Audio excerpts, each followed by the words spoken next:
감사합니다.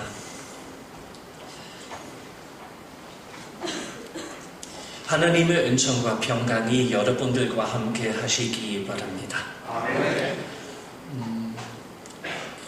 사랑하는 형제 자매 여러분, 최 목사님이 예배에 대하여 설교해달라고 부탁하셨습니다.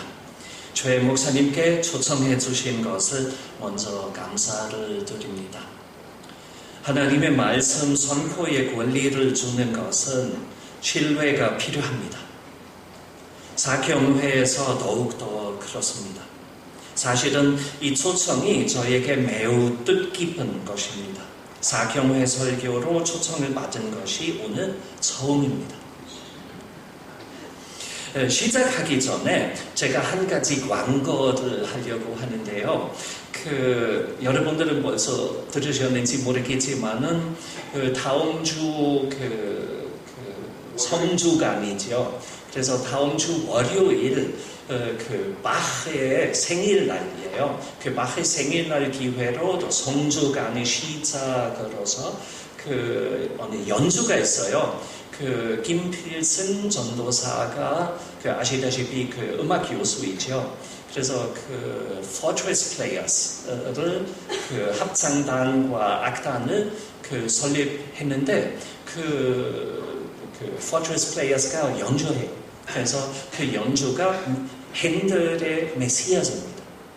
아주 명곡인데요. 세계적인 곡인데요. 그래서 전체를 연주해요. 그래서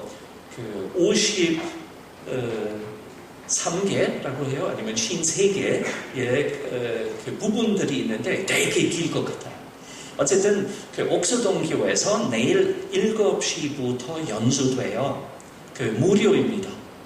그래서 안 가시면 손해가 큽니다. 또 아주 은혜로운 시간이 될 것을 제가 확신합니다. 왜냐하면 제가 메시아를 여러 차례로 들었기 때문에 매번 은혜 많이 받았어요. 거기서 예수님의 탄생 이야기, 순환 이야기하고 부활 이야기까지 이야기 되니까 아주 은혜롭습니다. 원래 사순절 때 연주되는 곡입니다. 그래서 우리가 월요일에 옥수동 교회에서 한 7시에 만나기를 바랍니다. 반갑습니다. 오늘 먼저 제가 사경회에 대하여 조금 수고하려고 하는데요. 사경회란 무엇인지 제가 조사했습니다.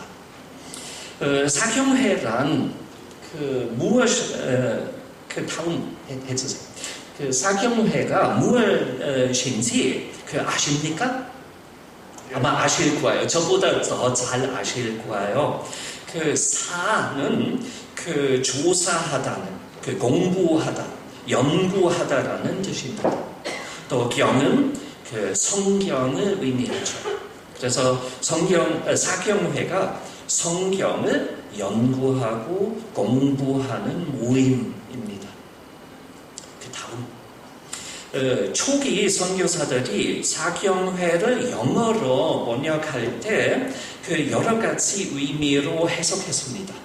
예를 들어서 1903년에 원산 사경회를 이렇게 설명했습니다.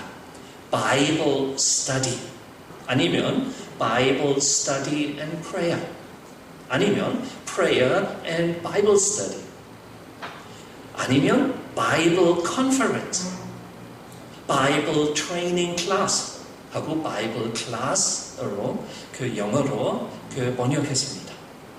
그래서 이 번역들 중에 백낙준 박사와 함께 바이블 컨퍼런스로 이해한다면 성경을 공부할 때 함께 연구하는 것이며 같이 서로 나누면서 해야 할 것인데요.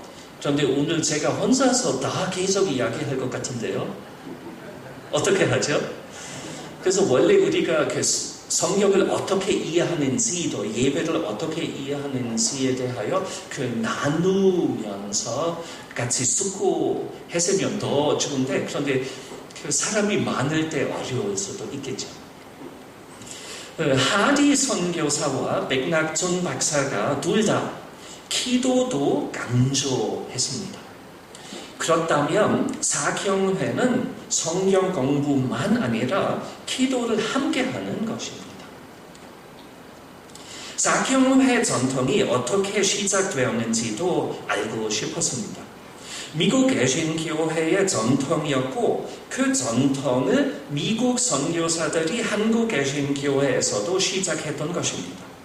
한국 개신교회의 사경회가 1890년에 시작되었던 것이 분명하지만 누가 시작했는지는 논쟁의 대상입니다. 세모난 교회에 의하면 기포드 선교사가 최초의 사경회를 안더우드 선교사의 사랑채에서 한국인 7명을 대상으로 인도했습니다.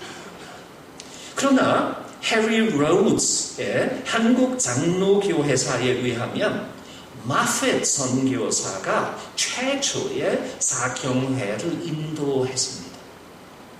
그 중에 누가 맞는지 모르겠어요. 거기서 연구할 만한 문제입니다. 그다음 첫 2년 동안은 서울에서 열리는 중앙사경회만 있었는데 더 많은 교인들이 참여할 수 있도록 사경회를 1892년에 지방분권으로 하기 시작했습니다. 1904년에 이미 교인들의 약 60%가 사경회들에 참여했습니다. 최 목사님, 우리가 60% 아닌데요? 어떻게 하죠? 그 초기 교인들처럼 못하는군요.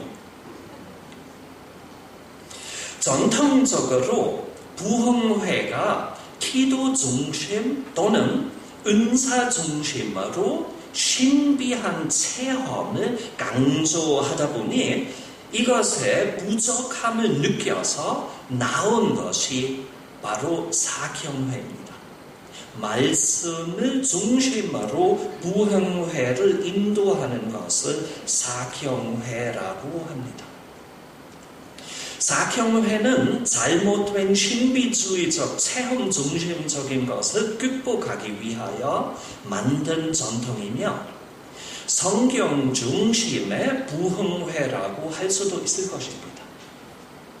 이러한 마음으로 반강연, 지난번에 박일영 교수님도 말씀하신 것처럼 그 반강연, 반설교식으로 오늘의 주제에 대하여 말씀을 드리려고 합니다. 하나님이 함께 해주시고 은혜를 허락해 주시며 이 시간이 여러분의 믿음에 도움이 되기를 바랍니다.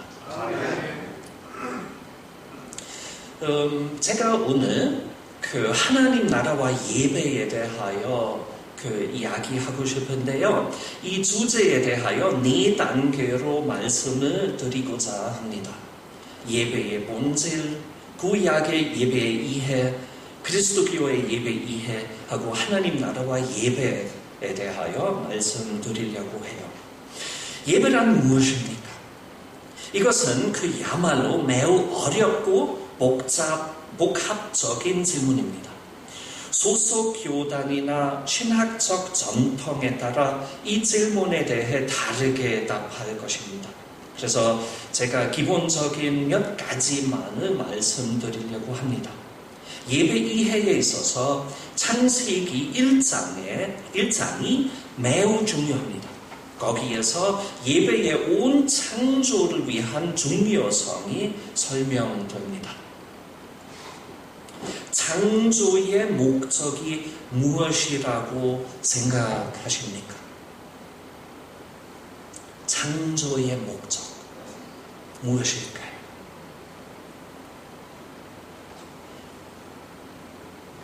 창세기 1장이 인간의 창조를 목적으로 한다고 생각하는 사람들이 많습니다. 모든 피조물들 중에 인간만이 하나님이 하나님의 형상으로 창조되었기 때문에 이렇게 생각하는 것일 것입니다. 그래도 창세기의 그 정점과 목적은 제6일에 창조된 인간이 아니라 제7일에 만든 안식일입니다. 안식일은 먼저 쉬는 날입니다. 온 창조가 다 그 쉼을 향합니다.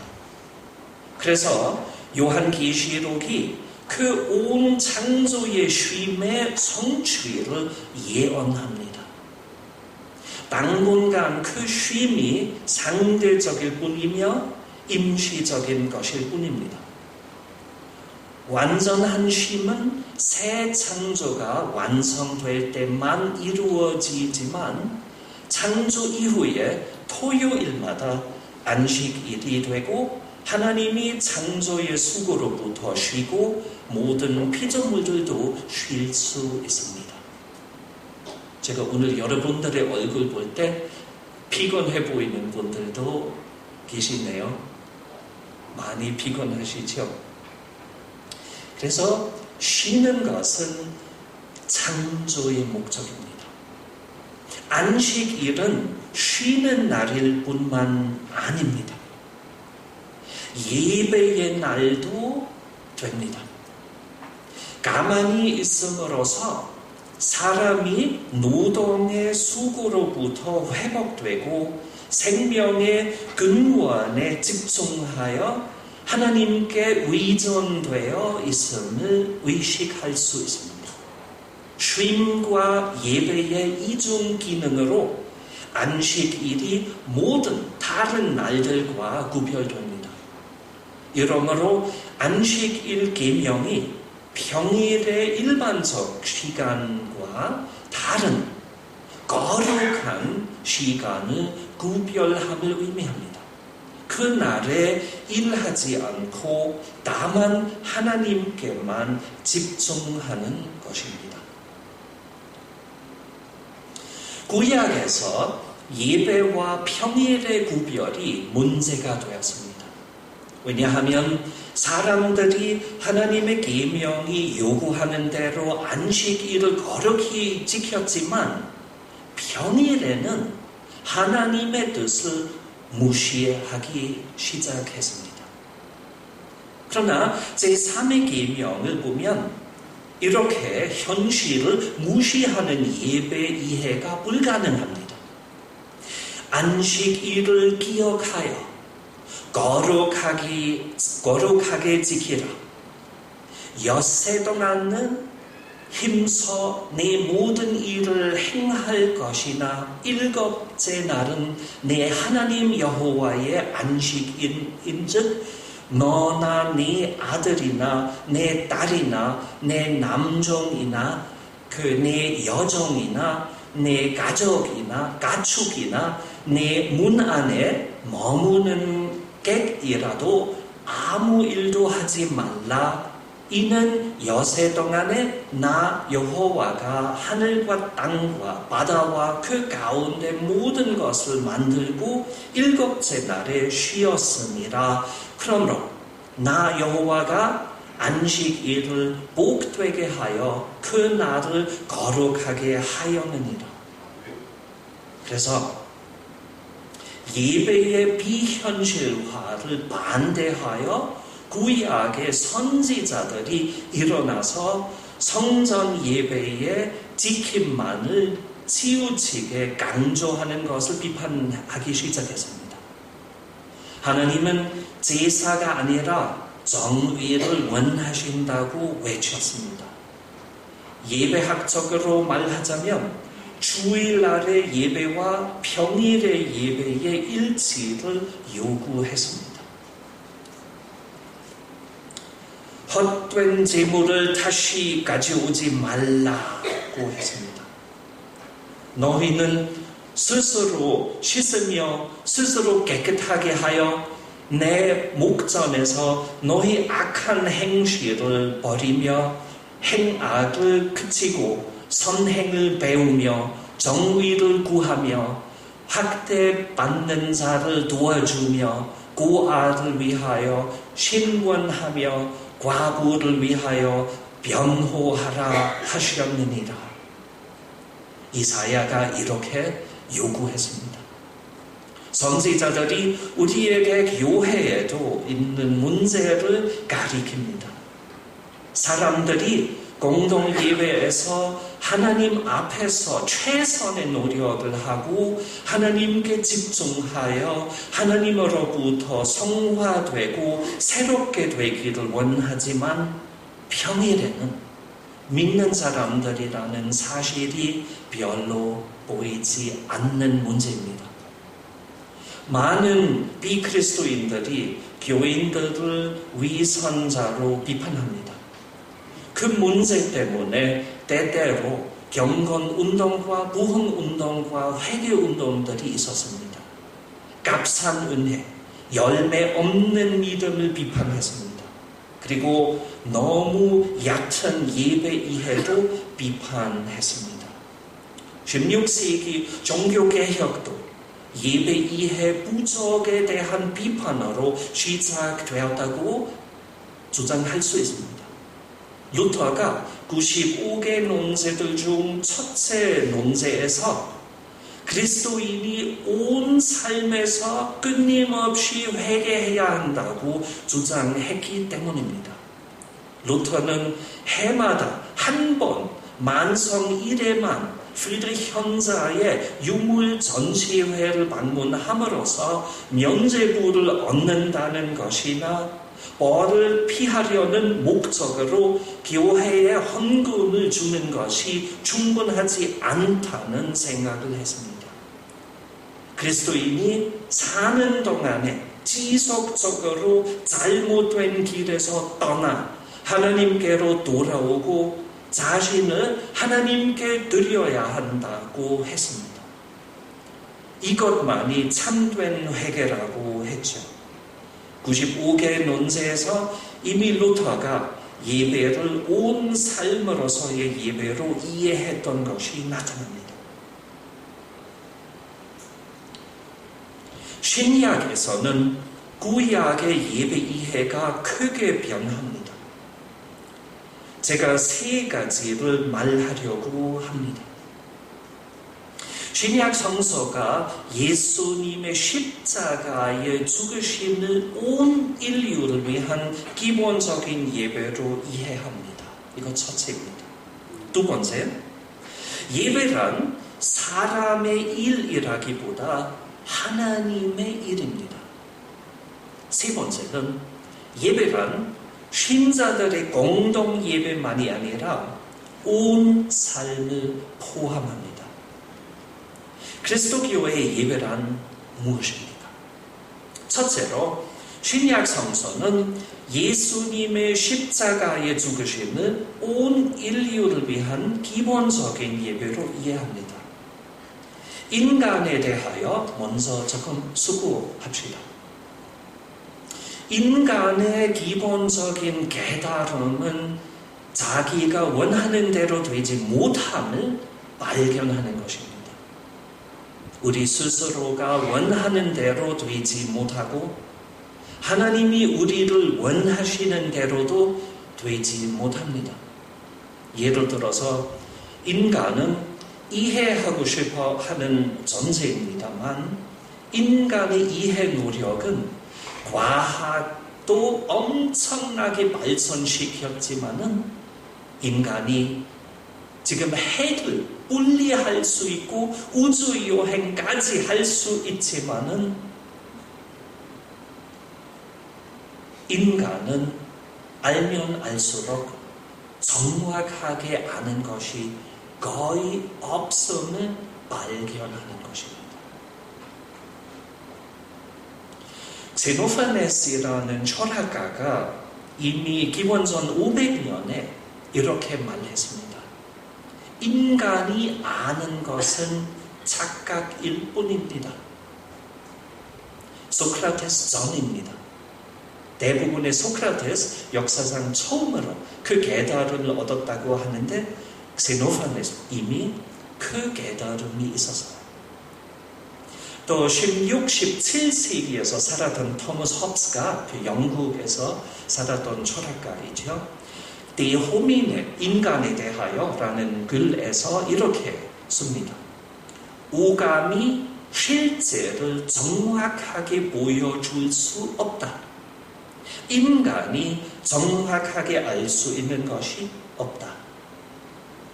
그때 철학가들만 알았습니다.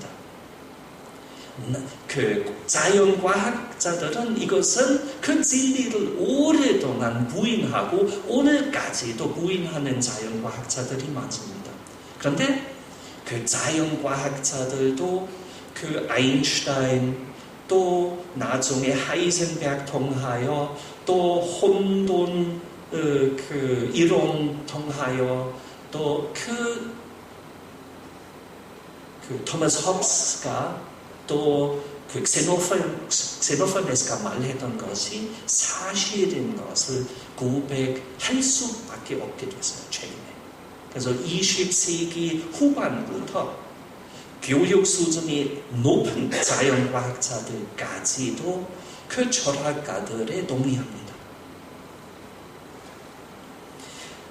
가운데 보이는 점을 보시면서 한번 머리를 앞뒤로 움직이시기 바랍니다.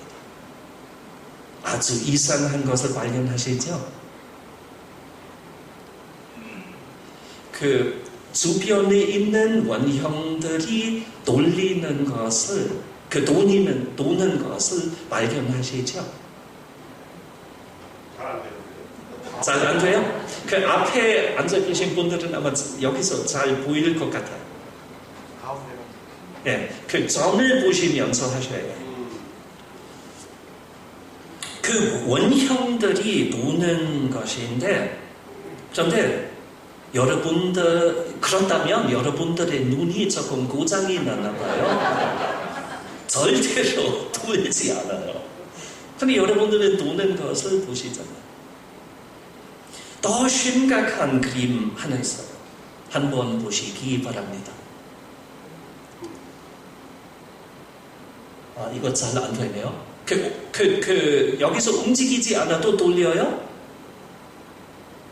여기서 잘 안 돼요. 저희 컴퓨터에서 직접 되는데 잘 돌리지 않죠?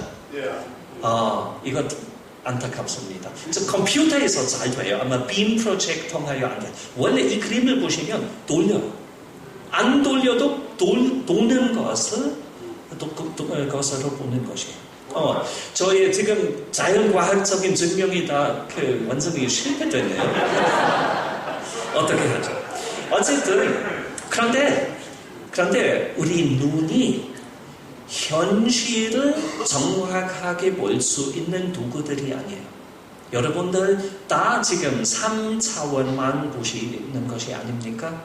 그런데 아인슈타인이 현실은 최소한 그 차원 4개가 있다고 하셨는데 시간을 볼 수 있는 사람은 없어요.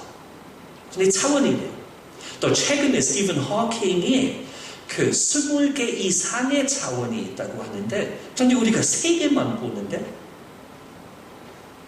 또 우리가 그 인프라레드이라는 색깔을 못 보잖아요. 그런데 벌들이 볼 수 있는데요. 모기도 보여요. 우리가 못 보는 것이에요. 그래서 우리가 보는 세상은 그 현실 자체가 아닙니다. 우리 눈이 살아남기 위하여만 만든 도구입니다. 현실 그대로 볼 수 있는 도구가 아닙니다. 그래서 우리 오감이 현실 그대로 볼 수 있는 것이 아니라는 것입니다. 그래서 토마스 홉스가 맞았던 것은 오늘날 거의 모든 어느 정도 교육이 괜찮은 수준이 있는 사람들이 동의합니다. 오감이 실제를 정확하게 보여줄 수 없는 것입니다. 인간이 정확하게 알 수 있는 것이 없습니다. 포스트모더니즘에서 제일 아주 심각하게 말하고 있습니다. 그 인간이 안 보이는 신뿐만 아니라 물질적 세계도 이해하지 못하다고 합니다. 인간의 학문은 주관적이며 이기주의적인 이야기뿐이라고 합니다. 이야기뿐이라고 해요. 과학은 객관적인 것이 아니고 이야기뿐이라고 합니다. 화학도 그래요. 어쩔 수 없어요. 화학까지. 자연과학도 그러한 이야기일 뿐입니다. 다만 확실하게 아는 것은 확실하게 알 수 있는 것이 없다는 것입니다. 하나님이 우리에게 진리를 탐구하는 뇌를 주셨지만 우리 뇌가 진리를 확실하게 알지 못함을 발견하는 것입니다. 그래서 우리 뇌가 자기 한계를 경험하는 것입니다. 인간에게 이것이 충격적인 문제가 됩니다. 자신의 논리적 능력의 한계를 견디지 못하는 사람들은 자신이 추정하는 확실을 향해 따라갑니다. 그러나 확실한 것이 없는 것입니다. 이러한 잘못 추정된 확실성은 과학에서뿐만 아니라 안타깝게도 종교들에서도 찾을 수 있는 것입니다. 그러나 종교의 핵심은 내가 신이 아니라는 것을 아는 것입니다. 다르게 말하자면 우리가 확실하게 아는 것이 없음을 아는 것입니다. 하나님은 우리가 이해할 수 있는 것보다 훨씬 더 위대하십니다. 인간은 진리를 찾지만 거짓의 존재입니다. 인간이 논리에 있어서 완전히 실패하는 것입니다. 두 번째, 더 급한 문제는 인간이 사고 외에 행동에서도 실패하는 것입니다. 제가 아는 사람들이 거의 다 올바르게 살고 싶어 합니다. 좋은 사람이 되고 싶어 합니다. 그러나 올바르게 살고 싶어 해도 올바르게 사는 것이 매우 어려운 것입니다. 계몽주의자들의 잘못이 거기에 있었습니다. 그들이 인간이 올바른 것이 무엇인지를 발견하면 그것을 실천하는 줄로 알았습니다. 그러나 인간은 착각일 뿐입니다. 이것은 착각일 뿐입니다. 우리가 사랑해야 하는 것을 압니다. 그러나 우리의 사랑은 얼마나 약한지 모릅니다. 우리가 사랑에 있어서 성공하기보다 실패하는 것이 더 많지 않습니까? 사랑에 있어서 우리가 같이 사는 사람들도 얼마나 자주 사랑하지 못합니까? 비극입니다. 성서가 이러한 인간의 실패를 죄로 칭합니다. 죄인임이 인간의 존재에 속합니다. 우리가 죄인임을 완전히 극복하는 것은 불가능합니다. 구약에서 사람을 죄의 대가로 낙원에서 쫓아내셨다고 합니다. 그래도 하나님은 인간이 죄인으로서도 살아남을 수 있도록 도와주십니다. 사람이 자기 죄로 인하여 더 이상 죽어야 하지 않는 해결책을 주십니다. 다른 고대의 종교들과 달리 이스라엘 사람들이 인간 희생 제물을 드리지 않아서도 되었습니다. 하나님이 속죄 동물 희생 제물을 허락하십니다. 이스라엘 사람들에게 매우 큰 해방이 되었습니다. 자기 자녀를 희생 제물로 드리는 것을 행하지 않아도 되는 것이었습니다. 자기 죄를 동물에게 전달할 수 있었습니다. 그 동물이 인간의 죄를 위하여 희생했죠. 좋은 해결책이었는데 문제가 하나 남았습니다. 동물이 모든 죄를 위하여 속죄 제물이 되었지만 그 동물을 죽이는 죄가 아직 남았습니다. 그래서 구약 시대에 죄의 악순환을 완전히 벗어날 수 없었습니다. 죄로부터의 완전한 속죄는 예수님의 십자가의 죽으심을 통하여만 이루어졌습니다. 성자이기 때문에 예수님의 속죄 희생 제물이 영원합니다. 그래서 예수님의 자발적인 희생을 통하여 온 인류의 죄값이 치러진 것입니다.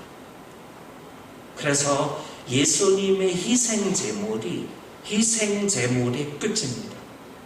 그리고 예수님의 십자가에서의 죽으심이 예배 끝 자체입니다.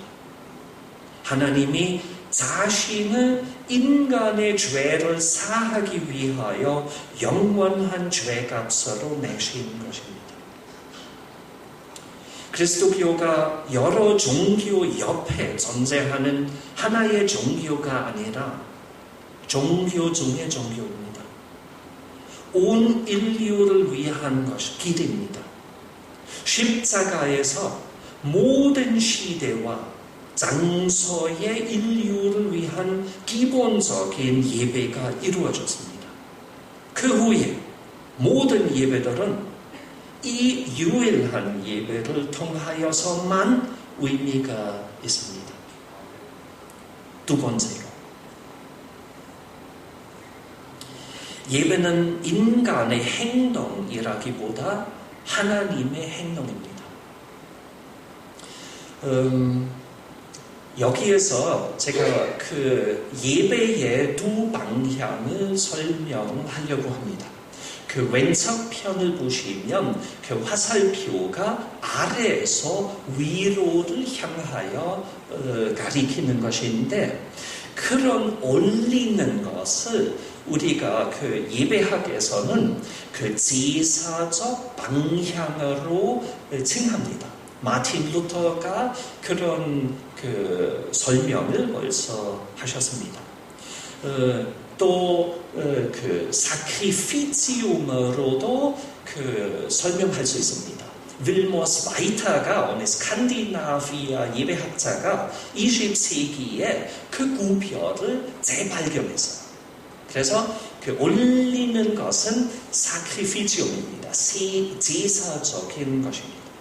또 아나바틱 그 차원으로도 해석할 수 있어요. 아나바시스, 올리는 뜻입니다. 그래서 이렇게 하면 우리가 하나님께 무엇을 드리려고 하면 이것은 하나님을 대상으로 하는 것이에요. 예배의 대상이 돼요, 하나님이. 그런데 오른편을 보시면 거기서 지금 그 화살표가 위에서부터 아래를 향하여 가리킵니다. 그래서 그런 예배의 차원을 그 성례전적 방향이라고 칭합니다. 다르게 표현하면 베네피키움입니다.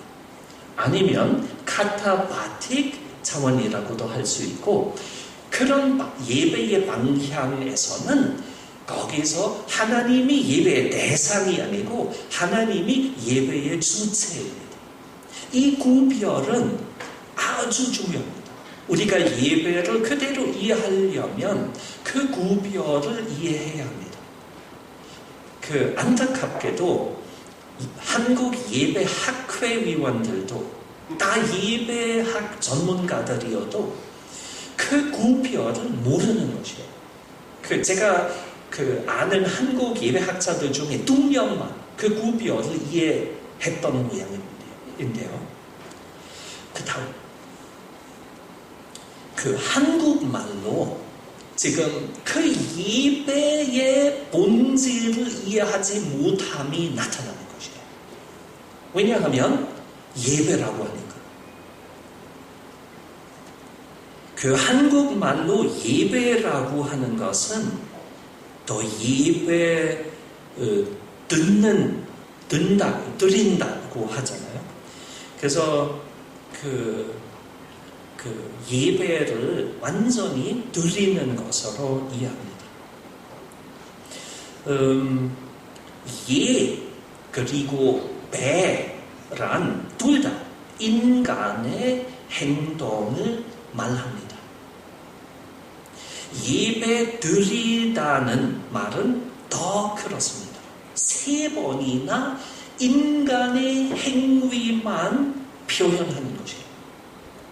이렇게 예배가 사람이 하나님께 드리고 하나님을 향하여 하는 것으로 이해됩니다.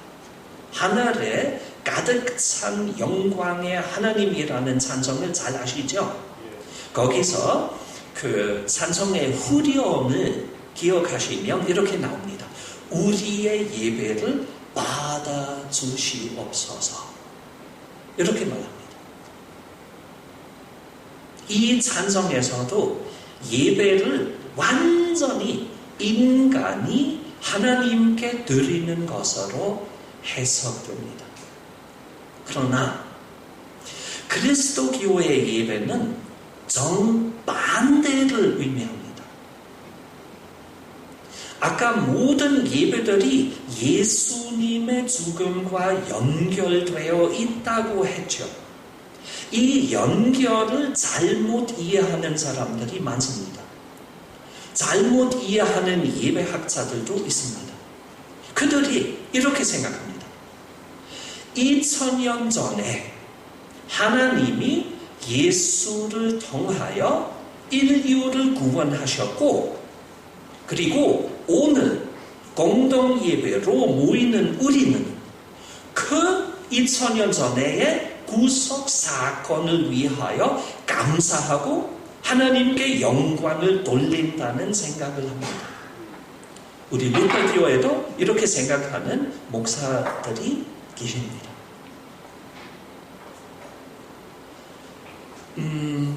그런데 그렇게 생각한다면 예배가 인간의 반응일 뿐입니다. 물론 조직신학적으로 큰 문제 없죠. 왜냐하면 먼저 복음이 있고 나중에 율법이 있어요. 먼저 하나님이 주시는 것이고 나중에 인간의 대답이죠. 조직신학적으로 문제 없어요. 순서도 맞아. 먼저 하나님이 우리에게 은혜 주시고 나중에 우리가 그 은혜를 감사합니다. 그런데 예배학적으로 완전히 틀렸어요. 왜냐하면 2000년 전의 예배는 지금 예배 아니에요. 지금 우리가 공동 예배로 모일 때 다만 인간의 반응뿐입니다. 그런데 반응 아니죠. 인간의 행동이죠. 우리가 모일 때 이렇게 해석하면 우리가 모여서 하나님께 하나님 2000년 전의 구원을 감사합니다. 이것 예배 전부입니다. 하나님이 행동 안 하시는 예배입니다. 이렇게 그 예배의 본질을 이해하면 근데 오해입니다.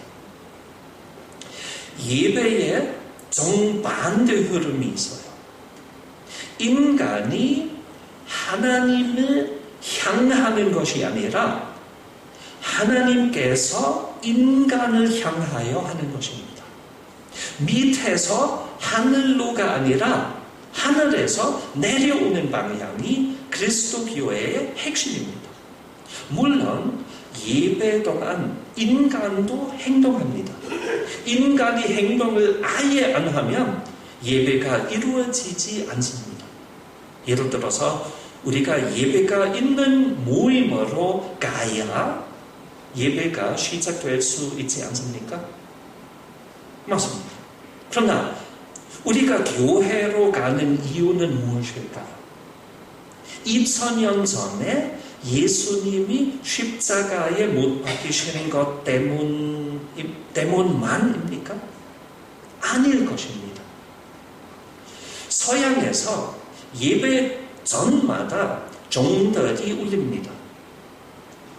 종소리로 하나님이 사람들을 부르십니다. 종소리가 없지만 한국도 마찬가지입니다. 하나님이 우리를 부르시기 때문에 우리가 교회에 갑니다. 하나님의 부르심이 우리 마음을 움직이기 때문에 우리가 공동 예배로 출발합니다. 우리가 여기에서 모이는 것은 하나님의 부르심에 반응하기 때문입니다. 또 옛날 2000년 전의 것을 반응하는 것만 아니고 오늘 하나님이 우리 마음을 움직이지 않으시면 우리가 교회로 출발하지 않아요. 하나님의 부르심이 우리 마음까지 오지 않으면 우리가 집에서 머물 것입니다. 하나님이 2000년 전에만 행동하신 것이 아닙니다. 오늘도 역사하십니다. 예배에서도 행동하십니다. 성경 봉독 때 말씀하십니다. 설교할 때 말씀하십니다. 기도하거나 찬송할 때도 우리 마음으로 오십니다. 우리가 은혜를 받을 때마다 하나님이 행동하셨습니다. 우리가 하나님의 은혜로 삽니다. 예배 인도자나 설교자도 중요하지만 예배에 참된 주체는 하나님이십니다. 그래서 제가 항상 장로교회 전통을 조금 비판합니다. 장로교회에서는 목사가 항상 가운데서 서 계세요. 절대로 그 자리를 포기하지 않아요. 만약에 내가 간다면 예배가 끝나는 줄 알아요. 그건 그렇지 않아요. 목사 떠나도 예배가 계속해서 이루어질 수 있어요. 하나님이 역사하십니다. 하나님의 말씀이 우리 마음을 움직이고 우리를 변화시킵니다. 예배에서 사람들이 행동하는 모든 행위들을 하나님의 구원하시고 해방하시고 치료하시는 역사하심에 대한 반응으로 해석할 수 있습니다. 또 해석해야 합니다. 그 다음 사망하기 2년 전에 마틴 루터가 첫 개신교 예배당 헌당식을 인도했습니다. 1544년 토아가오 성교회의 입당 예배 설교에서 이렇게 말했습니다. 예배란 하나님은 거룩하신 말씀으로 우리에게 말씀을 해주시고 우리는 기도와 찬양으로 대답하는 것이다 라고 했습니다. 예배란 하나님이 말씀을 하시고 사람은 대답하는 것입니다. 하나님이 우리에게 말씀을 안 하시면 모든 우리의 기도와 찬양이 헛된 것이고 쓸데없는 것입니다. 그렇다면 우리가 왕상 18장이 말하는 바알 사제들과 동일합니다. 그들을 힘껏 바알 신에게 불렀지만은 소용이 없었고 다 망했습니다. 그러나 하나님이 우리에게 말씀을 하실 때 우리 가운데 구원이 이루어집니다. 그리고 2000년 전에 예수님의 사망으로 이루어진 구원이 우리에게 전달되고 우리 안에서 현실화되고 우리들의 참 인간으로 변하고 또 새 피조물이 되는 것입니다. 그래서 제가 지금까지 두 가지를 말씀드렸습니다. 첫째는 예수님의 십자가의 죽으심에서 온 인류를 위한 핵심적인 예배가 이루어졌습니다. 두 번째, 십자가의 사망을 통한 구원은 하나님이 오늘의 예배에서 우리에게 말씀을 하실 때 우리에게로 전달되고 우리 안에서 현실화됩니다. 그래서 인간이 아니라 하나님이 예배의 주체이십니다. 마지막으로 세 번째로 넘어갑니다. 예배란 신자들의 공동 예배만이 아니라 온 삶을 의미하는 것입니다. 이것을 오늘의 설교 구절인 로마서 12장 1절과 2절로 설명하려고 합니다. 다시 한번 읽어보겠습니다. 그러므로 형제들아, 내가 하나님의 모든 자비하심으로 너희를 권하노니 너희 몸을 하나님이 기뻐하시는 거룩한 산제사로 드리라. 이는 너희의 드릴 영적 예배니라. 너희는 이 세대를 본받지 말고 오직 마음을 새롭게 함으로 변화를 받아 하나님의 선하시고 기뻐하시고 온전하신 뜻이 무엇인지 분별하도록 하라. 제2차 대전 말기에 미국이 일본을 공격했습니다. 일본의 전망이 절망적이었을 때 마지막 시도로 미국의 해군을 파괴하려고 했습니다. 석유와 폭탄이 부족했기 때문에 카미카제 공군들이 자기 비행기로 배를 파괴하려고 했습니다. 자기 목숨을 국가를 위하여 희생해 주었습니다.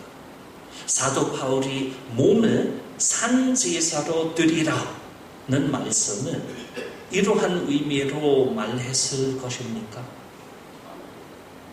아닙니다. 하나님을 위하여 목숨을 드리는 의미로 이해했던 그리스도인들도 있었습니다. 4세기 초반에 극심한 도나투스주의자들이 있었습니다.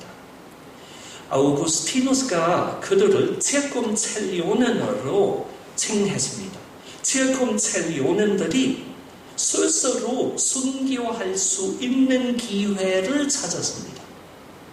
이것이 잘 안 될 때 로마 제국의 군인들을 공격하여 죽었거나 가파른 산에 올라가서 자기 몸을 던져 자살했습니다. 로마서 12장 1절이 이것을 원했을까요? 이러한 죽음이 하나님이 기뻐하시는 거룩한 산제사 있겠습니까? 아닐 것입니다. 한국어로 번역할 때 영적 예배라고 했습니다. 그러나 헬라어로 여기에서 러기켄 라트레안이라고 합니다. 러기켄 예배라는 말이 있습니다. 러기켄이란 로고스적이라는 뜻합니다. 로고스가 이러한 의미가 있습니다. 그 로고스, 우리가 영어를 할 때 이해가 되죠? 그 logic. 그 논리적이고 영적인 것을 의미합니다. 사도 바울이 로마서를 작성할 때 로기켄 라트레안이라는 말이 유행했습니다. 그 지식인들이 특별히 지식인 그리스도인들이 그때 성전에서 드리는 희생 제물을 그만두고 하나님을 영적으로 숭배하기 시작했습니다. 그들이 기도를 영적 제물로 보았습니다. 사도 바울은 이러한 유행어를 사용했지만 그 새로운 사상을 완성시켰습니다. 그리스도인들은 하나님께 기도만 드릴 것이 아니라 몸도 드리라고 합니다. 그리스도인들이 온 삶을 하나님께 바치는 것을 요구합니다. 그러나 몸을 죽이는 식으로가 아니라 살면서 온 삶으로 하나님을 섬기라고 합니다. 그래서 죽도록 충성하라는 것이 아니라 평생 동안 죽을 때가 올 때까지 온 사고와 행위, 온 존재로 하나님을 섬기자는 뜻입니다. 사도 바울에 의하면 예배란 주일날의 예배만이 아니고 공동 예배만도 아니라 예배는 온 삶을 의미하죠. 매일매일 세상 속에서 살면서 온 삶을 예배로 이해하자는 것입니다. 이 세상 속에서의 예배를 어떻게 이해하면 됩니까? 한국에서 평일에도 예배로 보내는 시간이 많아야 한다고 생각하는 교인들이 있습니다. 그래서 수요일 예배와 금요일 예배와 새벽 기도회에도 참여합니다. 이렇게 한국 교회가 활발하게 되는 것입니다. 한 걸음 더 나가는 교인들도 있습니다. 그들은 교회에 가서 공동 예배에 참여하는 것만으로 충분하지 않다고 생각하여 집과 일터에서도 기도하고 버스와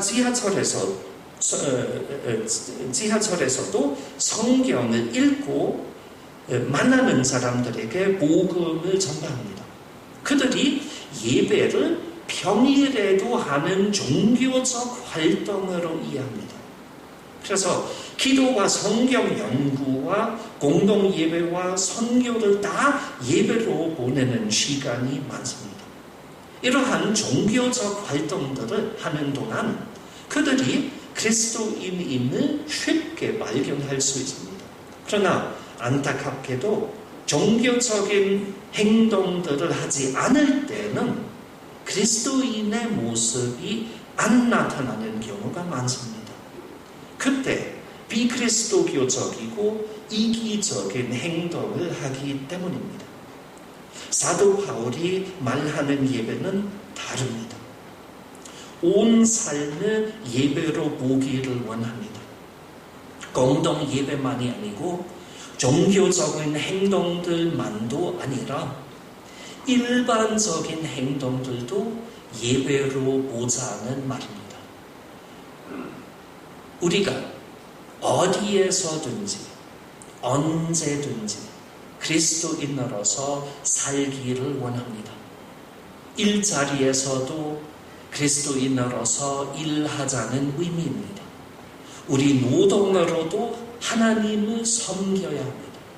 그래서 그리스도인에게 허락되지 않는 직업들도 있습니다.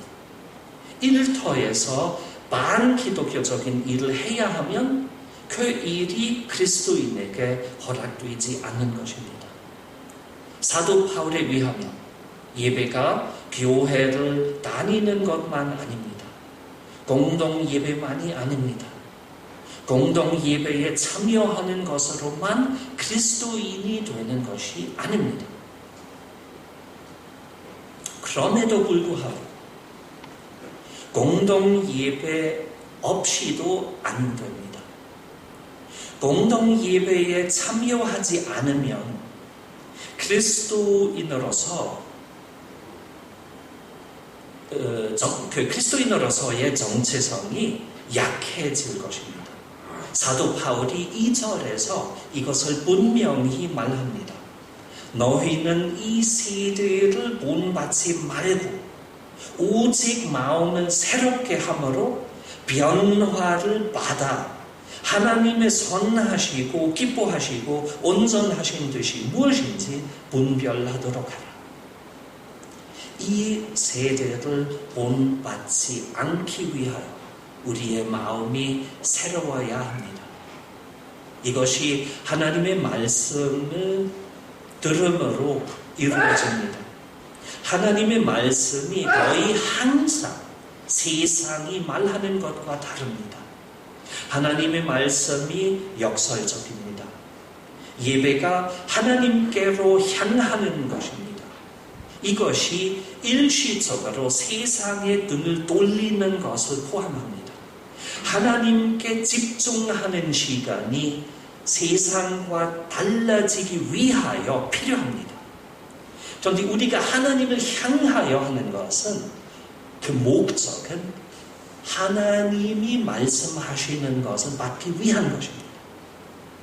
그래서 우리가 하는 것은 물론 해야 하는 것이에요. 하나님의 집중 안 하면 어떻게 하나님의 말씀을 받을 수 있습니까? 그런데 중요한 것은 하나님이 우리에게 하시는 말씀이에요. 우리가 하는 것은 그 하나님이 말씀하심을 가능하게 하는 것만입니다. 예배가 하나님께로 향하는 것입니다. 이것이 일시적으로 세상을 등을 돌리는 것을 포함하죠. 하나님께 집중하는 시간이 세상과 달라지기 위하여 필요합니다. 세상을 무시한다는 의미가 아닙니다. 올바른 길을 되찾기 위하여 세속을 벗어나고 하나님께로 돌아온다는 뜻입니다. 그러나 하나님께만 집중하는 것으로 예배가 끝나는 것이 아닙니다. 공동 예배가 우리를 다시 세상으로 보냅니다. 하나님으로부터 변화를 경험한 자로서 우리가 세상으로 나가서 세상을 변화시키는 노력을 합니다. 하나님이 우리를 성령님과 말씀으로 우리를 새롭게 하시는 것과 같이 우리가 세상을 새롭게 하려고 합니다. 제가 이 연결을 강조하기 위하여 한 몇 가지를 예배 요소를 설명하려고 합니다. 예를 들어서 죄 고백. 우리가 예배 시작할 때마다 우리 죄인임을 고백합니다. 무슨 뜻입니까? 우리가 하나님을 만나자마자 무슨 모습으로 하나님을 만나는지에 대하여 생각하는 것이에요. 내가 한 일주 동안 세상 속에서 살았던 그리스도인으로서 거기서 솔직히 하나님 앞에서 고백합니다. 제가 실패했다. 제가 원했던 대로 살지 못했다. 제가 노력했어요. 제가 정말 그리스도인답게 살려고 했는데 더 약했다. 또 못했다. 또 사랑 없었고 또 잘못 말했고 또 말해야 할 때 또 침묵했다. 또 아부했다. 또 사람 앞에서 굴복했다. 또 진리 말하지 않았다. 실패했다. 내가 하나님이 원하시는 대로 내가 살지 못했다. 이 죄를 고백하는 거죠. 그래서 세상과 교회가 연결되는 거죠. 우리가 먼저 하나님을 만날 때 먼저 그 지난 한 일주 동안에 있었던 일들을 기억하고 솔직히 하나님 앞에서 물론 하나님을 속이려고 할 수 있지만 소용이 없어요. 그래서 솔직히 고백하죠. 하나님 앞에서 착한 척 할 수 있겠지만 하나님 앞에서 못해요. 그래서 솔직히 하죠. 그래서 그 죄 고백을 우리가 정말 깊게 느낄 수 있도록 우리가 노력할 필요가 있다고 생각해요. 우리가 너무 쉽게 그냥 습관으로 죄 고백을 고속도로 완전히 그 터보 속도로 그냥 암송하면 이건 아니죠. 자기 자신을 수고하는 것이죠.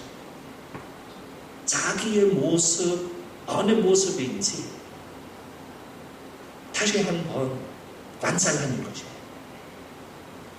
부끄럽지만은 하나님이 우리를 받아주시니까 솔직하게 고백하면 받아주십니다. 그래서 할 수 있는 거죠. 그 하나님을 모르는 사람들은 착한 척해요. 우리가 필요하지 않잖아요. 솔직할 수 있어요. 하나님이 죄인도 사랑하시니까 그 진리를 우리가 고백할 수 있어요. 왜 고백 못해요? 제가 기억납니다. 사실은 우리 LCK 안에서도 갈등들이 있어요. 목사끼리도 갈등들이 있어요.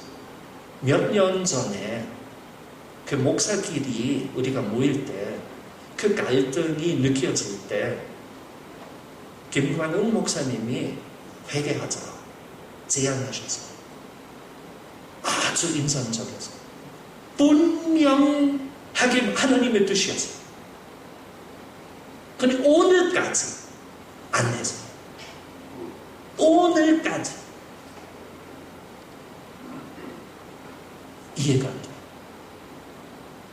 회개해요. 서로에게도 용서해요. 안 하면 희망이 없어요. 똑같게 제가 모르지만 제가 지금 여기서 교인이 된 지 얼마 안 됐으니까 제가 아직 여러분들도 지금 알게 되는 중인데 아무것도 모르는 사람으로서 이렇게 말할 수 있는 자신이 있어요. 여러분들 가운데도 여러분들 사이에도 분명히 갈등들이 있어요. 미움이 분명히 있어요.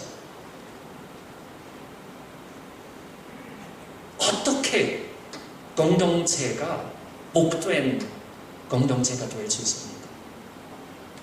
불가능해요. 그래서 우리가 솔직히 죄를 고백합시다. 또 죄를 솔직히 고백하면 서로를 정말 용서하면 완전히 서로를 받아주는 것이죠. 내가 남보다 낫지 않아요. 나의 판단은 만약에 그렇다면 큰 착각뿐이에요. 내가 낫지 않아요. 나도 큰 죄예요. 내가 나의 죄를 작게 보면 내가 완전히 무지한 사람이에요. 이것만이에요. 그래서 그 죄 고백 시간은 제가 보기로는 우리가 조금 업그레이드 시켰으면 좋겠어요. 천천히 하고 솔직히 할 수 있고 정말 수고할 수 있도록 또 했으면 좋겠다는 생각입니다. 두 번째로 제가 또 다른 한 예배 요소를 설명하려고 하는데 이것은 바로 키리예요. 키리에도 엄청난 뜻이 가지고 있어요. 원래 키리에 엘레이선이라는 말은 고대 로마 제국에서 황제가 전쟁터에서 승리했던 후에 수도로 돌아올 때 로마 시민들은 그 말로 황제를 환영했어요. 키리에 엘레이선. 다르게 말하면 키리에 보스이라는 뜻이죠. 최고의 권위자. 그래서 키리에 엘레이선. 그래서 승리자로 환영했어요. 전쟁에서 이기신 자로서 환영했어요. 우리를 살려주셨다. 만약에 지면 다 망하잖아요.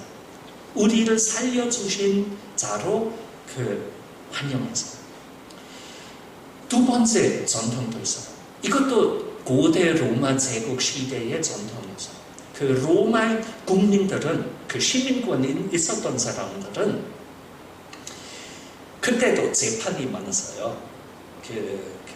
한국처럼 많았는지 모르겠지만 어쨌든 있었어요. 그래서 재판에서 많은 사람들은 억울하죠. 그래서 억울할 때 어떻게 하죠?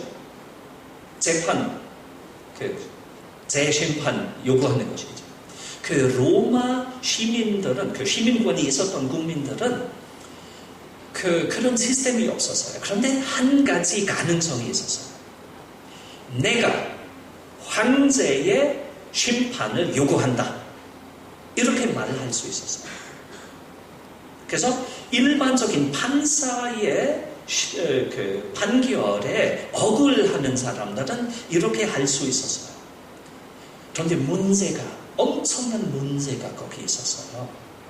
만약에 지금 한 사람은 예를 들어서 도둑질로 예를 들어서 한 10년 기소 심판 받았을 때 만약에 내가 도둑질 안 했다고 생각할 때 황제의 판결을 요구하죠. 그런데 만약에 그 황제로 나가면 큰 위험이 있어요. 왜냐하면 황제가 10년 기소 아니면 무죄 중에 판결 안 합니다. 황제가 판결하는 대안은 생사, 무죄, 사형.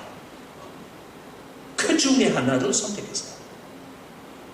그래서 10년 동안만 감옥 속에서 살면 나올 수 있는 사람은 아무리 억울해도 그 사형 받을 위험에 들어가기가 되게 힘들었죠. 그래서 그런 사람이 만약에 지금 너무 억울하니까 황제로 나가면 어떻게 나가겠습니까? 황제가 절대 권력자죠. 생사의 권력자였어요. 그래서 나갈 때 어떻게 했죠? 하이 황제, 내가 왔다, 부탁해요.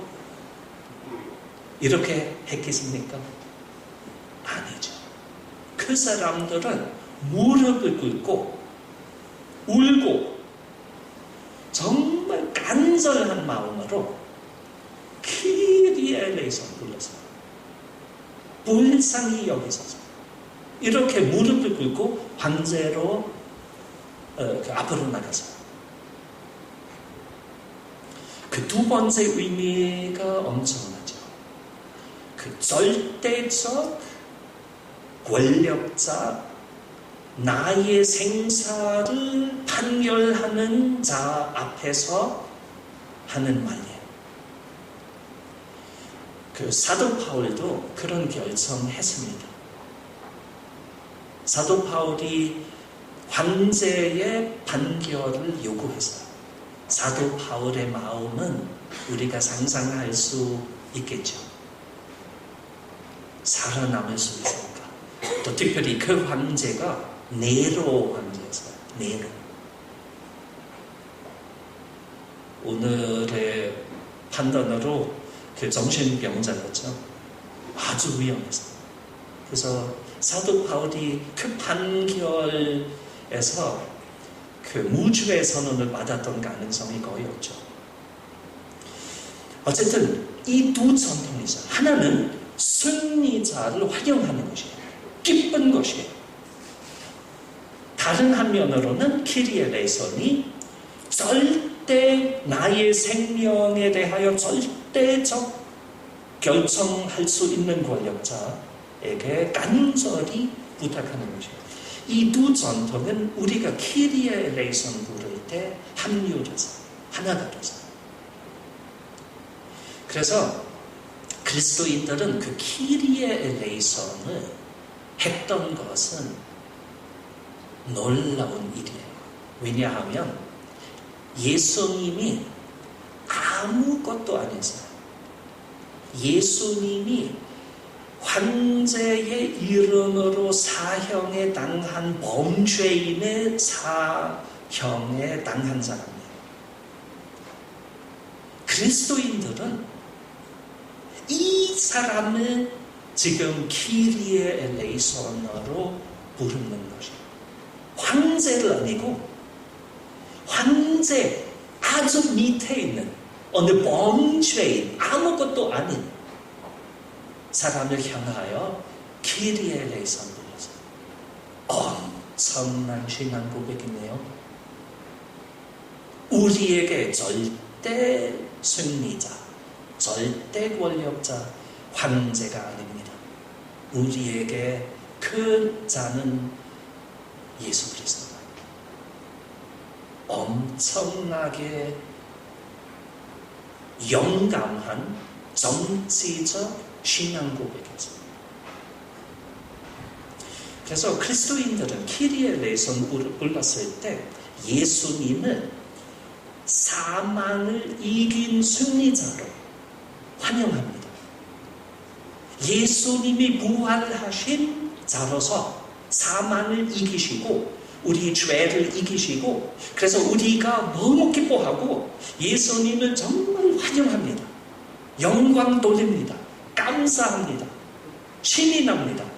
이것 한 면이고 다른 한 면으로는 우리가 예수님이 최후의 심판 때 우리를 판결하실 것을 생각하면서 우리가 완전히 예수님의 손에 있다는 것을 의식하면서 예수님의 자비를 부탁하는 간절한 마음으로 외치는 그 바디메오처럼 그 유일한 희망인 예수님을 향하여 부탁하는 그런 뜻입니다.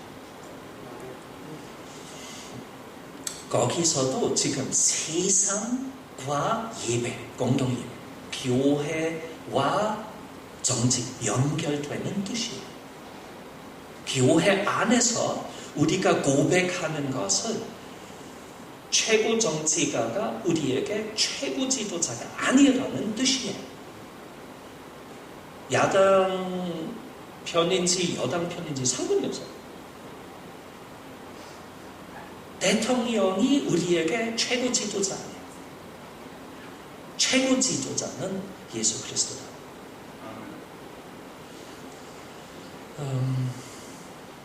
오케이, 또 어제 곽원상 목사님이 그 복에 대하여 설명하셨잖아요. 그래서 많은 한국 사람들은 그 복을 나 개인적으로 위한 것으로 오해한다고 하셨잖아요. 그래서 복은 나 위한 것만, 나만 위한 것 아니다. 복은 남과 나누는 것이다. 그 내가 받은 복을 남들과 나누는 것이다. 그래서 아브라함 벌써 받았던 복은 온 인류를 위한 복이었다. 이렇게 해석했죠. 그래서 우리 예배에서도 그 축복이 그 거의 예배 마지막이죠. 그래서 많은 한국 계신 교인들은 그 축복을 제일 좋아하죠. 제일 거룩하게. 대부분이 제일 높으신 분이 하죠. 그래서 좋아하니까. 독일 교회에서는 목사들은 그 축복을 너무 무시해요. 그냥 습관으로만 의미 없이 그냥 해요. 또 이렇게 하는 목사들도 있어요. 거의 머리를 자르는 그런 느낌이 나요. 그래서 은혜롭지 않아요. 그래서 한국에서 은혜롭게 그 축복 선언을 하는 것은 좋은 것이에요. 저는 왜 그럴까? 그 기복 사상 생각하면 그 배경이 무섭죠. 나만의 축복 지금 나온다. 내가 하나님께 헌금을 드렸고 또 교회에 나왔고 또 최선의 노력하니까 지금 하나님이 나에게만 나만을 위한 축복을 주신다. 그래서 제가 돈 많이 벌겠다. 내가 건강하겠다. 내가 성공하겠다. 이건 아니에요. 완전히 비그리스도교적인 생각이에요.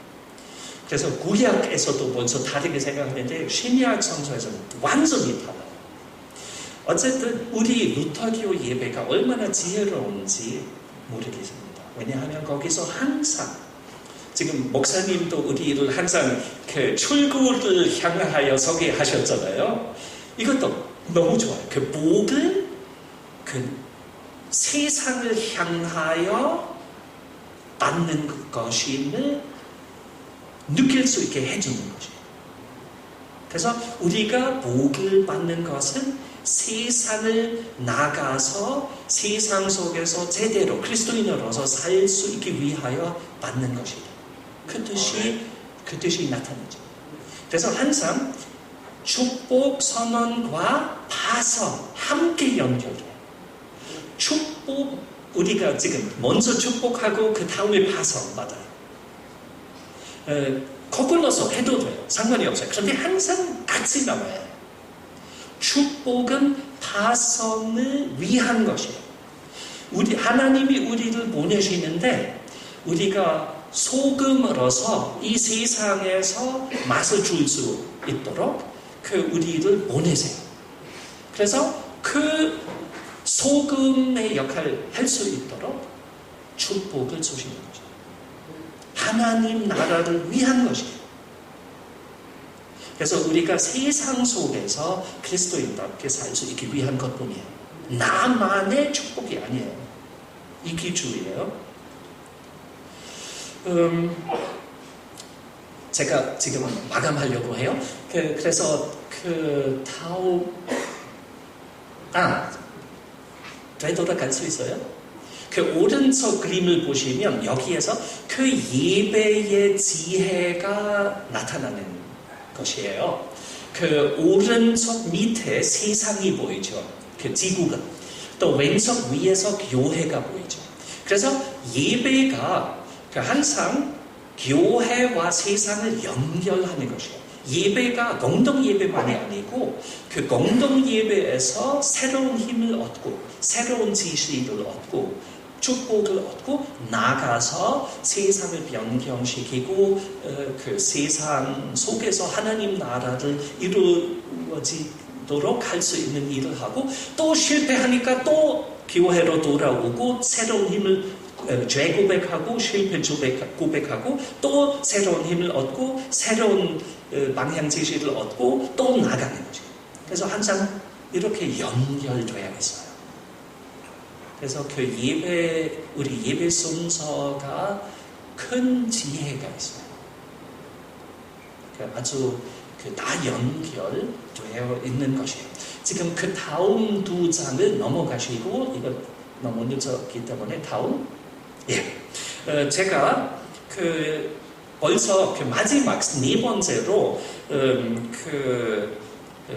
하나님 나라와 예배에 대하여 말씀하려고 하죠. 그래서 벌써 네 번째로 넘어갔어요. 제가 하나님 나라 몇 번 벌써 말씀드렸어요.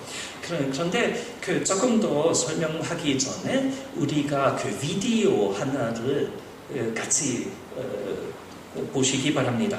비디오 하나를 보여드리려고 하는데 루터 교회가 강한 노르웨이에서 이루어진 몰래 카메라에서 찍은 사건인데요.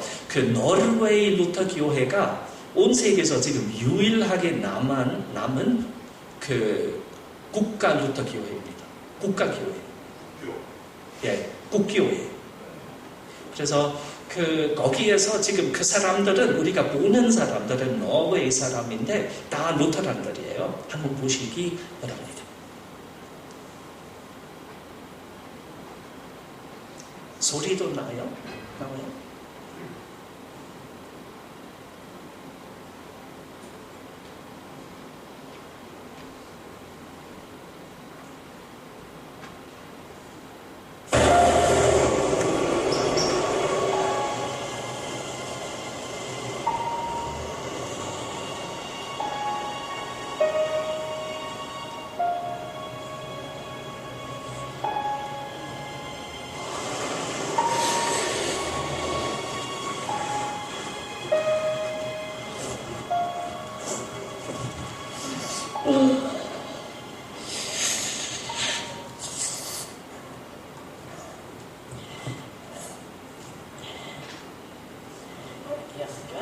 Nei, noen har stjålet den.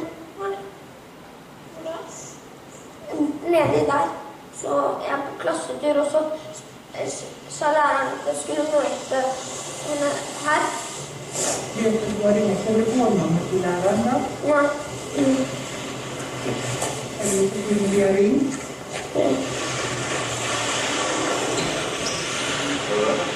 Nei, jeg er veldig kald.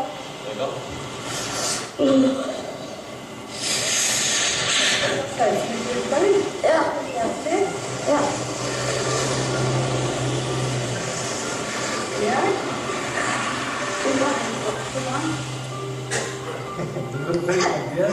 Ja.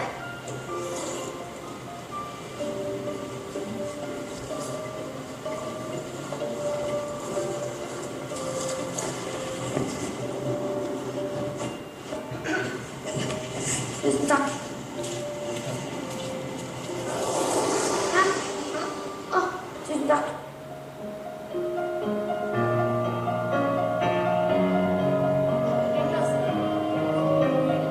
Ramberg.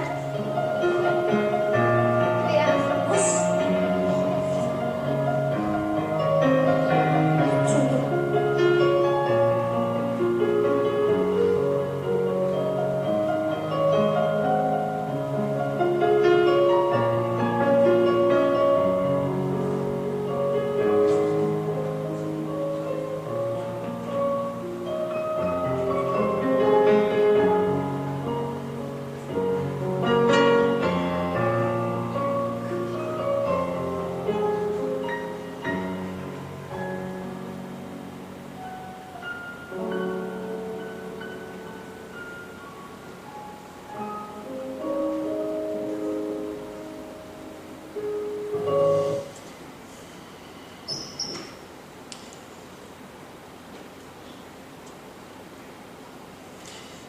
여러분 그 도움을 필요로 하는 사람을 만나실 때 어떻게 하시겠습니까?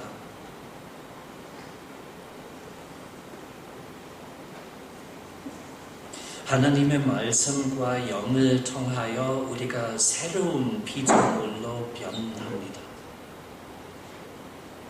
완성된 것이 아직 아닙니다. 아직 참 인간이 되는 중입니다. 그러나 새로워지는 것이 이미 시작되었습니다. 이렇게 새로워지는 우리를 통하여 하나님이 온 세상을 새 창조로 변화시키려고 하십니다. 그래서 공동 예배가 세상 속에서의 예배를 목표로 합니다. 매 예배가 인간과 세상이 새 창조되는 종말론적인 과정에 속합니다. 각 그리스도인이 경험하는 개인적 변화가 세상을 변화시키기를 원합니다. 예배란 하나님과 개인의 관계에 의해 존재하지만 거기에서 멈추지 않고 이웃 사람과 환경과의 관계를 목적으로 펼쳐집니다. 이 흐름을 모든 잘 된 예배에서 발견할 수 있습니다. 먼저 우리가 하나님을 찾고 우리의 짐과 기쁨을 간구와 감사로 표현하며 하나님께 맡깁니다. 예배를 통하여 우리가 위로와 용서, 용기와 해방, 치료와 성화, 새로워짐과 사명을 얻습니다. 그러나 거기에서 멈추지 않습니다. 우리가 우리 스스로의 구원에 대한 염려에 빠지지 않고 우리만을 생각함에 잡히지 않습니다. 온 세상의 구원이 목적입니다. 변화된 자로서 우리가 세상을 위하여 기도합니다. 그리고 세상을 향한 파송을 받습니다. 가끔 양을 늑대가 있는 곳으로 보내는 것과 다르지 않지만 우리가 두려워하지 않습니다. 그 파송을 위하여 우리가 축복을 받습니다. 축복을 우리 각 개인을 위한 복이 아니라 파송에 따라 제자의 역할을 할 수 있기 위한 것입니다. 이렇게 파송과 복을 받고 나서 각자가 살고 있는 자리에서 하나님의 사랑을 나누고 기쁜 소식을 전파하고 은혜를 전달하려고 나갑니다. 세상의 빛과 소리로 일주 동안 그리스도인으로서 살려고 합니다. 이러므로 하나님 나라가 우리 가운데서 자랍니다.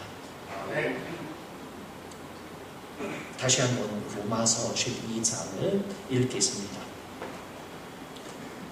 그러므로 형제들아 내가 하나님의 모든 자비하심으로 너희를 권하노니 너희 몸을 하나님 기뻐하시는 거룩한 산제사로 드리라. 이는 너희의 드릴 영적 예배니라. 너희는 세례를 본받지 말고 오직 마음을 새롭게 함으로 변화를 받아 하나님의 선하시고 기뻐하시고 온전하신 뜻이 무엇인지 분별하도록 하라. 그리하여 우리 지각에 뛰어나는 하나님의 평강이 그리스도 예수 안에서 우리를 지키시리라.